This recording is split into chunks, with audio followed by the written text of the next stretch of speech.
무더운 여름하면 항상 우리 곁에 돌아오는 것이 있습니다. 바로 오싹한 공포영화죠. 그런데 강심장들에게는 공포영화도 그닥 자극이 오지 않나 봅니다. 도파민을 뽑아낼 수가 없으니 더 큰 공포를 위해 아예 저 세상으로 직접 가려는 방법을 찾는 사람들이 있습니다. 그런 사람들을 위해서 준비했습니다.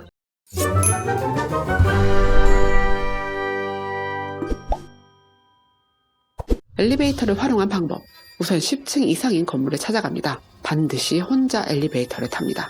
4층, 2층, 6층 버튼을 누릅니다. 다시 2층, 10층을 누릅니다. 이때 누군가가 탄다면 실패합니다. 10층에 도착하면 내리지 않고 5층을 누릅니다. 5층에 도착하면 젊은 여성이 탑승하는데요. 그 여성에게 절대 말을 걸지 마세요. 혹여나 5층에서 아무도 없더라도 아직 실패한 것은 아닙니다. 그녀가 타면 1층을 누르세요. 그녀는 아마 어떤 층도 누르지 않을 겁니다. 1층을 눌러도 내려가지 않고 10층을 향할 것입니다. 그렇지 않다면 실패인 것입니다. 10층에 도착하면 이제 다른 세계가 펼쳐질 것입니다. 이 세계에서 사람이라곤 당신뿐일 겁니다. 같이 엘리베이터를 탄 그녀도 사람이 아니라는 것이죠. 돌아오는 방법도 있습니다. 첫 번째는 여자가 애초에 타지 않는 경우인데요. 10층에 도착했을 때 내리지 않고 1층을 누릅니다. 1층 버튼에 불이 안 들어온다면 계속 연타해주세요. 5층에서 여자가 탄 경우는 어떨까요? 10층에 도착하면 일단 내리고 다시 탑니다. 올 때 눌렀던 4, 2, 6, 2, 15층을 다시 누릅니다. 5층에 도착하면 1층을 눌러주세요. 처음 했을 때와 같이 1층을 눌렀는데 내려가지 않고 10층으로 올라간다면 6에서 8층 중 아무 층이나 누르면 1층으로 내려와 현실 세계로 돌아오게 됩니다. 방법이 너무 복잡하다? 그렇다면 이런 방식도 있습니다. 이번엔 특이하게도 소금물이 필요합니다.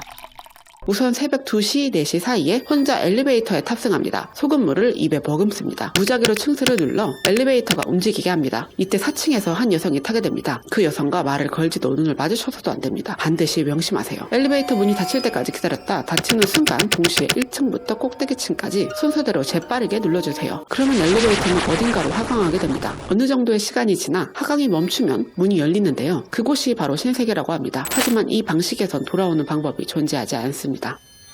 그것도 힘들다면 조금 더 쉬운 방법을 찾으신다면 마지막으로 내 방 침대에 누워서도 가능한 핸드폰으로 하는 방법을 소개해드립니다. 침대 이불 속으로 들어갑니다. 베개를 이불 속으로 넣고 베고 눕습니다. 핸드폰을 매너 모드로 바꿉니다. 60초 동안 핸드폰을 응시한 뒤 끝나면 매너 모드를 해제합니다. 핸드폰을 손에 꼭 쥔 채 베개 밑에 놓습니다. 눈을 감고 다른 세계에 가게 해달라고 기도합니다. 기도를 끝내면 베개 밑에 있던 핸드폰을 그대로 두고 침대 밖으로 나옵니다. 반드시 핸드폰을 두고 나오세요. 그렇다면 다른 세계가 당신을 기다리고 있을 겁니다.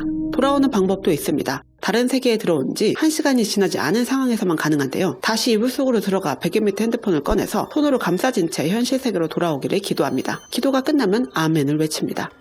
이상 방탈출을 넘어 이승탈출을 하는 방법을 알아보았는데요. 이 경험을 상상하는 것이 조금이나마 더위를 잊게 했길 바랍니다.